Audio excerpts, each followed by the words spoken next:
Am I the a-hole for making my dad look bad on a post he made about my late brother? I don't know why I, 21 male, even have to ask, but it's super confusing how some people are reacting to what I did. Not over the top, but still think I was out of line. It happened a while back, by the way. My brother 14 passed away 3 months ago. He had leukemia, getting treatment for it for years. It still hurts, and I'm still not in a good place, so that's why I don't know if my reaction to my dad was really that bad. I feel like that's not even close to what he deserves. He basically deserted us when my brother was 8 and I was 15. It hurt my brother a lot, but my dad made promises to come pick us up or visit. None of that actually happened. Then it got to where there was only a phone call maybe once every few months. A year after he left, he didn't even want custody of us when my mom passed, so he ended up with my mom's parents. For all that crap, I was already done with him. But when my brother got sick, he wanted my dad around, so we communicated. My dad only came to see him once.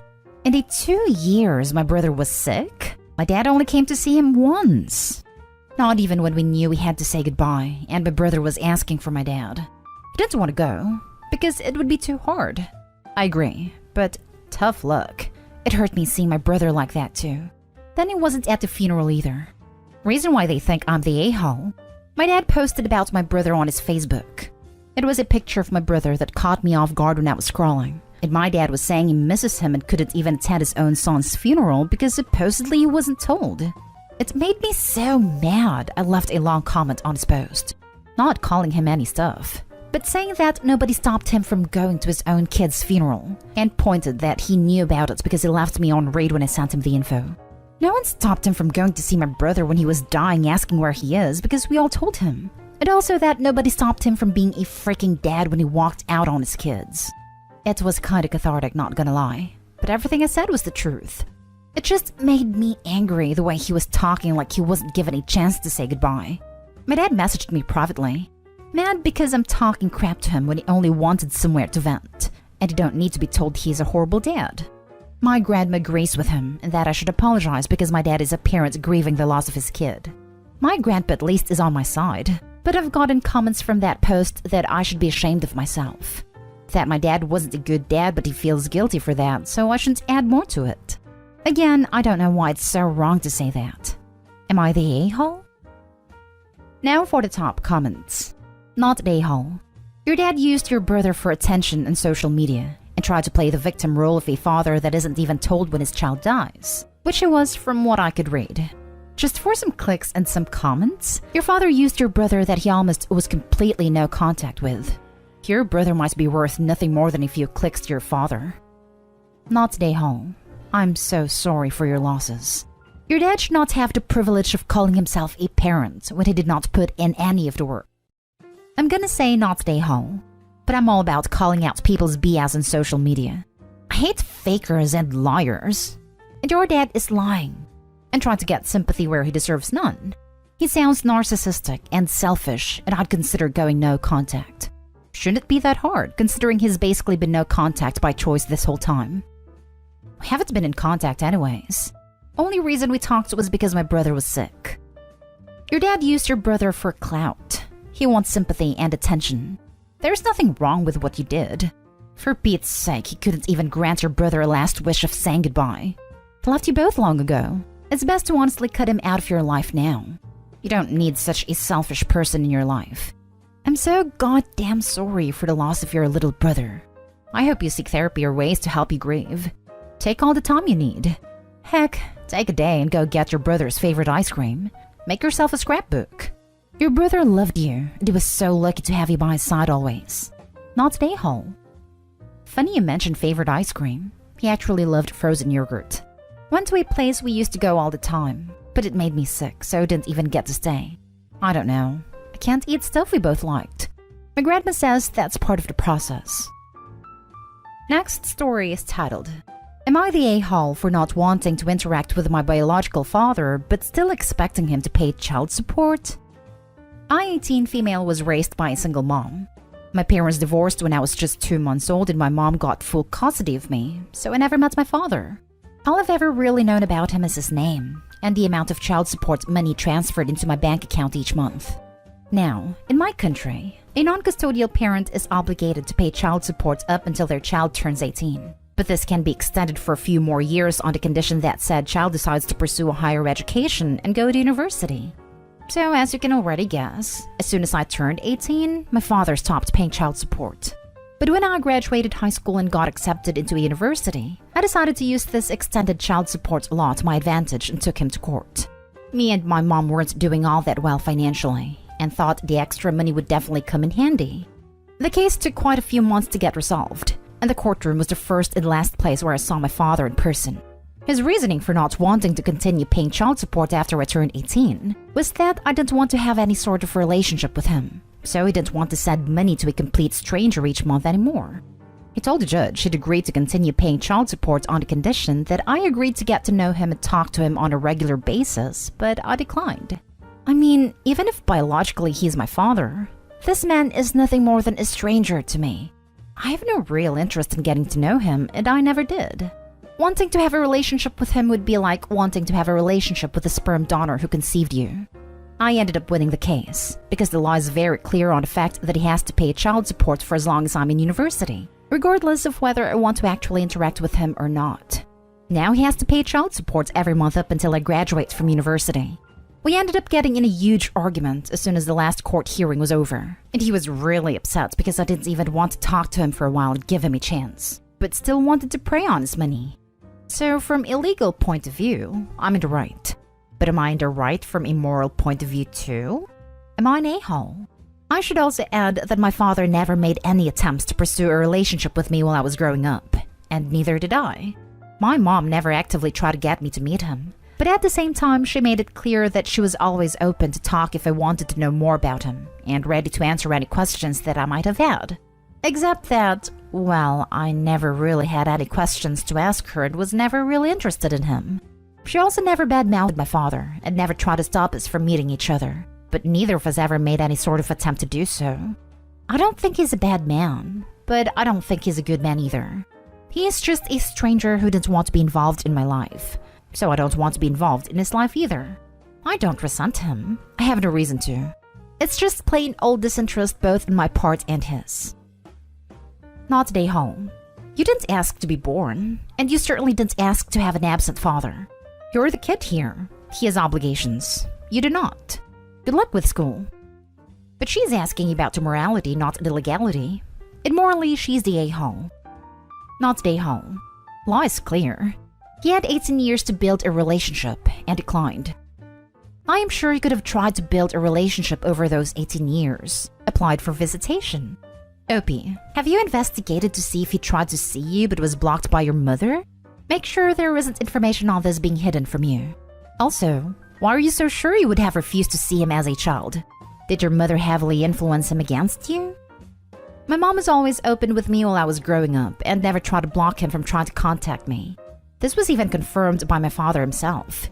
He was just never interested in getting to know me up until now, and I wasn't interested in getting to know him either.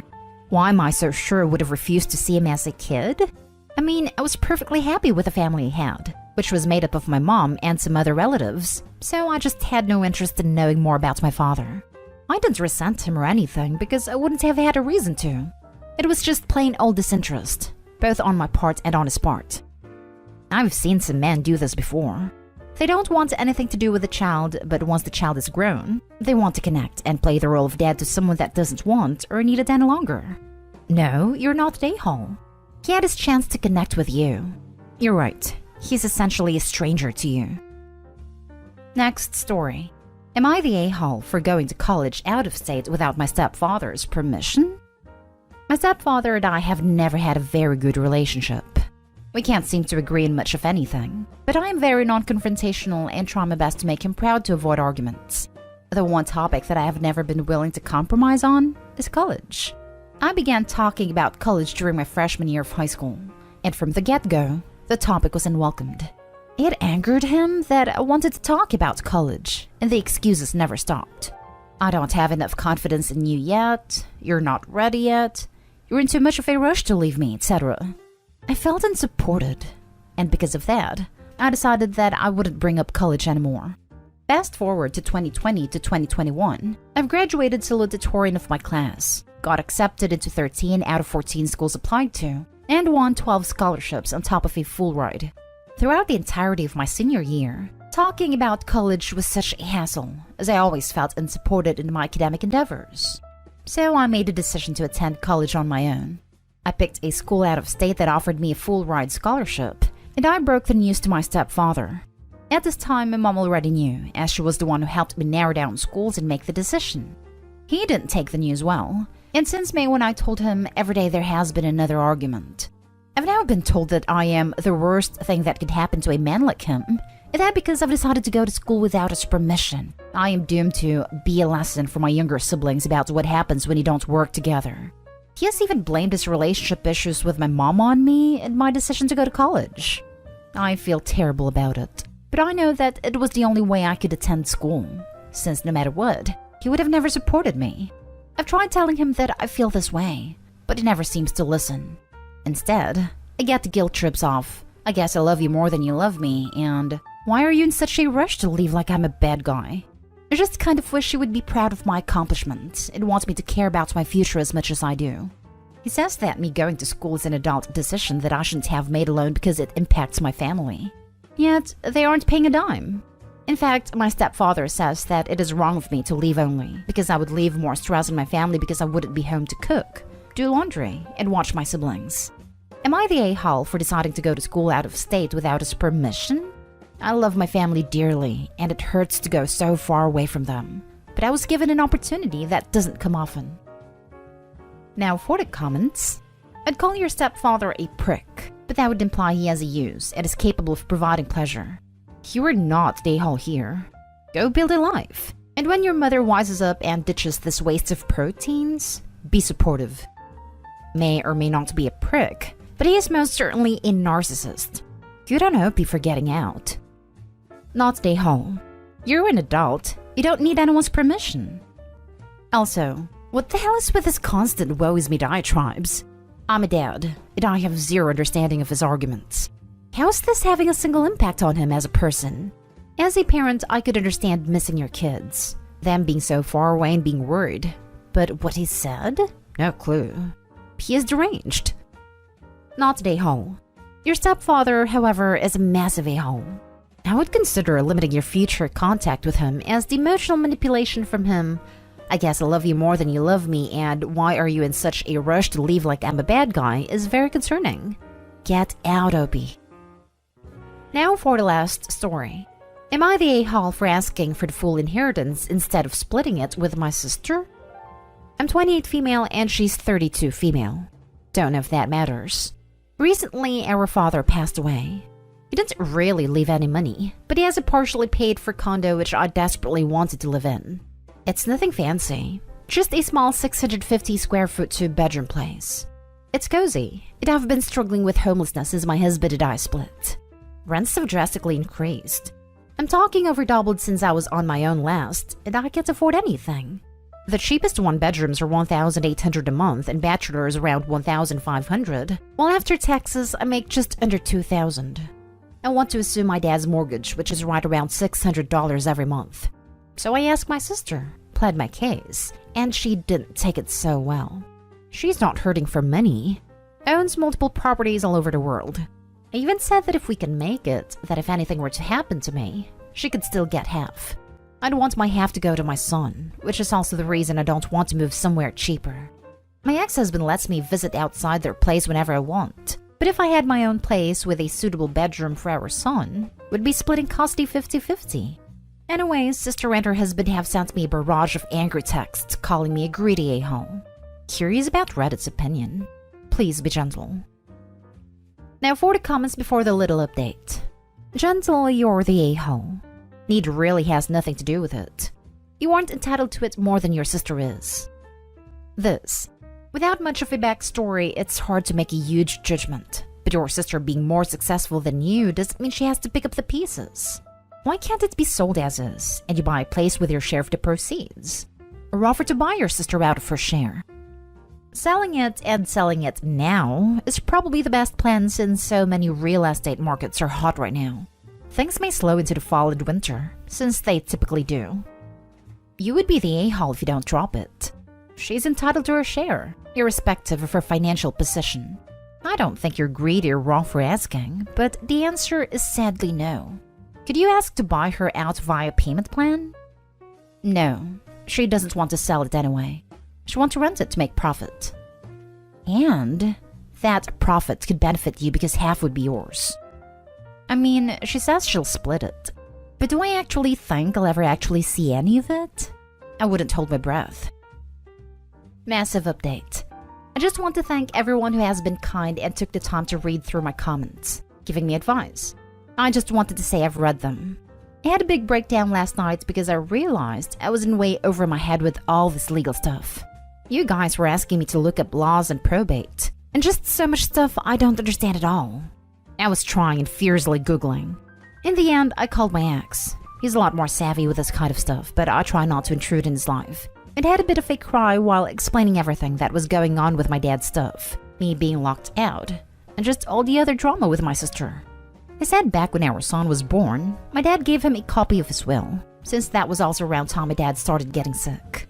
Long story short, he found it this morning, and a condo was left to us. There should also be an RESP for my son, and it is signed and notarized by a lawyer.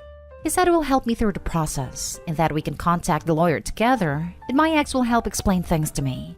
Also, as mentioned in the comments, when we divorced, my dad told me he was updating his will, leaving the condo to me. I was not aware this was in reference to the fact that he had previously put my ex-husband in the will. So we both expect there to be a new will. However, I know my ex, and believe him when he says that if there isn't, he won't try to take anything. My spirits have been lifted, and I'm very hopeful this could all work out.